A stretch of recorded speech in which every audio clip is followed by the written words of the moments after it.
तो अभी हाल ही में ओप्पो ने ओप्पो एंको बड्स 2 लॉन्च किए हैं 2000 रुपए के अंदर एक बढ़िया TWS, और हमने इसकी वीडियो दी थी। उसके पश्चात आप में से बहुत से लोगों का कमेंट आया कि भाई Realme Buds Air 3 Neo जो है ना, ये भी इसी मूल्य के आसपास है 2000 रुपए के अंदर, तो इसका एक कंपैरिजन चाहिए। तो आपने कहा और वीडियो आपके समक्ष प्रस्तुत है। वैसे सब्सक्राइब वाला बटन भी आपके समक्ष होगा, यदि नहीं किया है तो सब्सक्राइब कर लीजिए। ये Realme वाला 1999 रुपए का है और Oppo Enco Buds 2 1799 रुपए का। अभी कुछ समय पहले ही मैंने ये Realme के साथ में Oppo Enco Buds जो पिछली जनरेशन वाले थे उसका कंपैरिजन किया था। तब मोस्ट ऑफ द सेगमेंट्स में Realme बेटर निकल के आया था, परंतु अभी भाई साहब ना कहानी थोड़ा बदल गई है। डिजाइन की बात करते हैं तो ये Oppo वाला जो Enco Buds 2 है ना भाई, एकदम गोलाकार में आता है। यहाँ पे देख सकते हैं ये थोड़ा सा अलग शेप में है, ये गोल गोल। बाकी दोनों ही मैट फिनिश साथ आते हैं। Oppo में साइड में थोड़ा ग्लॉसी फिनिश मिलता है और Realme का जो टॉप है ना, ये हल्का सा ट्रांसलूसेंट है, मतलब थोड़ा थोड़ा। बाकी दोनों को आप ना एक हाथ से ऐसे खोल सकते हैं, लेकिन Oppo का ज़्यादा आसान लगता है।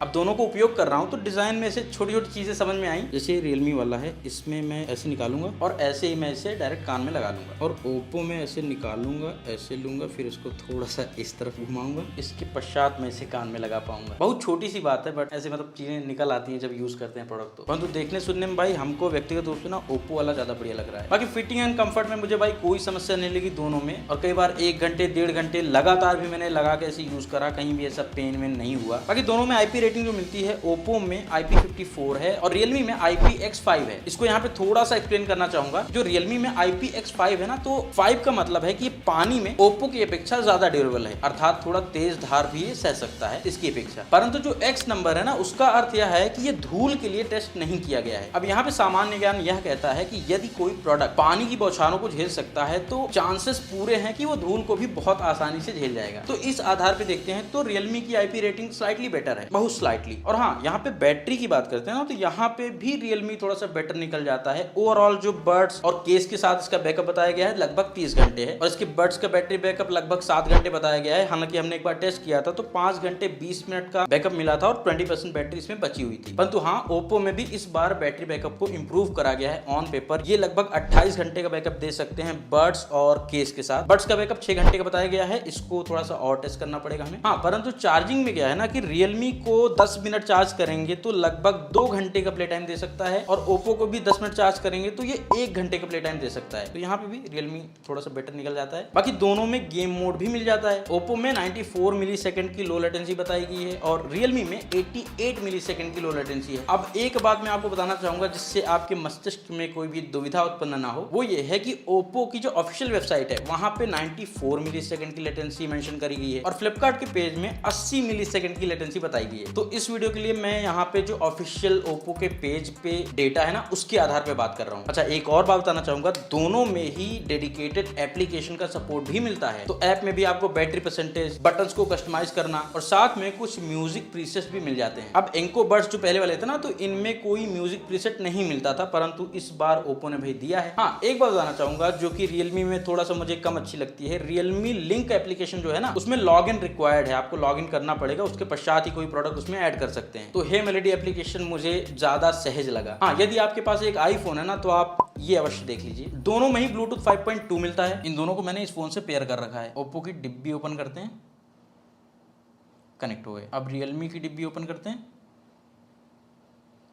कनेक्ट हो गए। तो कनेक्शन प्रोसेस दोनों में तीव्र है, और आप भी तीव्रता से चैनल को सब्सक्राइब और वीडियो को लाइक कर दीजिए। वैसे दोनों में जो टच एरिया है ना, यहाँ पे टैप करते हैं तो एक फीडबैक साउंड भी आता है, जिससे आइडिया लग जाता है कि हाँ भाई कुछ मिस्टेक्स तो नहीं हो रहा। तो ये बढ़िया लगा। ये प्रीमियम वाले फीचर्स भाई साहब आजकल बजट में भी आने लगे हैं। और एक प्रीमियम फीचर जो कि मैं आजकल बजट TWS में देख रहा हूँ, वो है म्यूजिक क्वालिटी। अब देखिए, दोनों में 10 mm के ड्राइवर्स मिलते हैं, दोनों ही AAC और SPC ऑडियो कोडेक को सपोर्ट करते हैं। अब Realme में Dolby Atmos दिया गया है, और ये डिब्बे में भी लिखा है और इनके प्रोडक्ट पेज पे भी लिखा हुआ है। और Oppo के डिब्बे में भी ये बात कहीं नहीं लिखी हुई है, और इनके प्रोडक्ट पेज पे भी कहीं नहीं लिखा है कि इसमें Dolby Atmos सपोर्टेड है। बट फिर से थोड़ी दुविधा उत्पन्न हो गई जब मैंने फ्लिपकार्ट पे देखा, यहाँ पे Dolby Atmos लिखा हुआ है, और इसके लिए हमने ट्वीट भी किया था, परंतु Oppo से कोई रिस्पॉन्स हमें अभी तक नहीं मिला है। अब जैसे कि मैंने आपको बताया कि दोनों के ही एप्लीकेशन में कुछ प्रीसेट्स मिलते हैं डिफॉल्ट म्यूजिक को एनहांस करने के लिए, परंतु पहले मैंने बिना किसी ट्वीक के टेस्ट करा डिफॉल्ट मोड में दोनों को। तो ऐसी परिस्थिति में Realme से ज्यादा लाउड Oppo है। साथ ही जो बेस की क्वालिटी क्वालिटी हो गई या ओवरऑल म्यूजिक क्वालिटी हो गई, वो ओप्पो की बेटर निकल जाती है। ऐसी स्थिति में रियलमी थोड़ा सा फ्लैट साउंड करता है। फ्लैट ये घर वाला नहीं,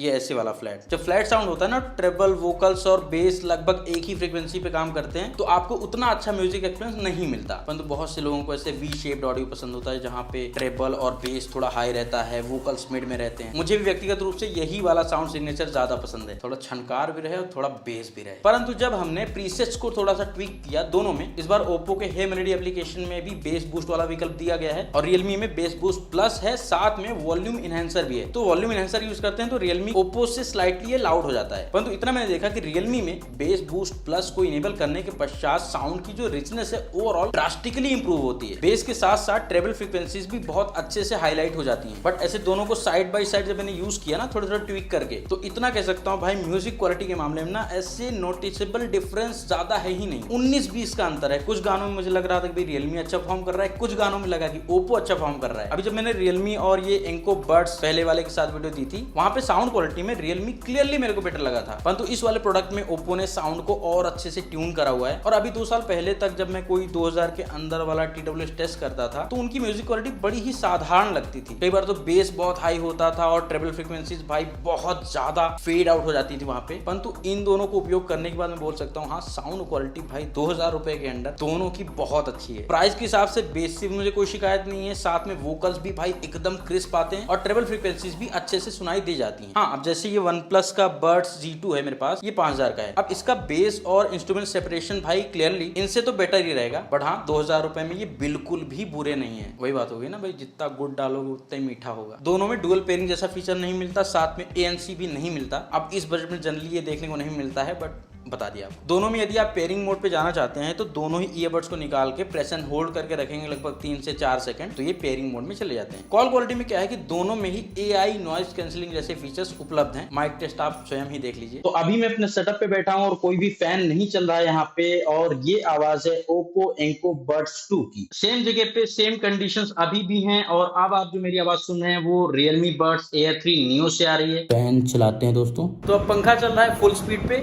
और मैं पंखे एकदम नीचे बैठा हूं। ये आवाज आ रही है Oppo Enco Buds 2 से, और सेम कंडीशन में अब आवाज आ रही है Realme Buds Air 3 Neo से। तो अब आप कमेंट करके बताइए कि इस कंडीशन में या पहली वाली कंडीशन में किसकी माइक क्वालिटी बेटर लगी आपको। तो अब हम निष्कर्ष की बात करते हैं कि भाई Realme Buds Air 3 Neo या फिर Oppo Enco Buds 2, 2000 रुपए के अंदर इनमें से कौन सा बेस्ट हो सकता है। माइक क्वालिटी आपको कैसी लगी वो आप बता सकते हैं। बाकी म्यूजिक क्वालिटी में भाई फर्क ऐसे बहुत मिनिमल है। बाकी डिजाइन एंड बिल्ड में भाई साहब व्यक्ति विशेष का चुनाव होगा। व्यक्तिगत रूप से तो भाई मुझे ओप्पो वाला अच्छा लग रहा है, परंतु एक स्थान पे ओप्पो थोड़ा सा अच्छा निकल जाता है, वो है प्राइसिंग। जी हाँ, ये 200 रुपए कम में उपलब्ध है, और यदि हम पैसे जोड़ के बात करें ना, तो वैल्यू फॉर मनी ये मुझे ज्यादा लगा। अभी फिलहाल की बात कर रहा हूँ। बाकी रियलमी वाला भी 1600-1700 रुपए 1800 रुपए में पहले उपलब्ध था। जिन्होंने इसको बाय किया है भाई उनके लिए बहुत अच्छा प्रोडक्ट है। जैसे मैंने आपको बताया ना कि रियलमी और ओप्पो एंको बड्स जो पहले वाले थे, इनका साथ में कंपेरिजन किया था तो यहाँ पे रियलमी बेटर निकल गया था क्लियरली, परंतु अब ऐसा मुझे नहीं लग रहा। ओप्पो एंको बड्स 2 एक बहुत सही अपग्रेड है। बाकी आप बताओ ये वाला शेप आपको पसंद है या फिर ये वाला। तो आशा करता हूँ कि इस वीडियो के माध्यम से आपकी थोड़ी सी दुविधा मैं दूर कर पाया हूँ। यदि आपको इन दोनों में से कोई चूज करना पड़े आज के समय पे, तो आप कौन सा वाला लेंगे और क्यों लेंगे, आप टिप्पणी के माध्यम से अवश्य बताइए। बाकी वीडियो यदि आपको अच्छा लगा तो लाइक करना, चैनल सब्सक्राइब करना ना भूलिएगा। हाँ, ये सब करना अनिवार्य है, और हम मिलते हैं आपसे अगले वीडियो में। नमस्कार।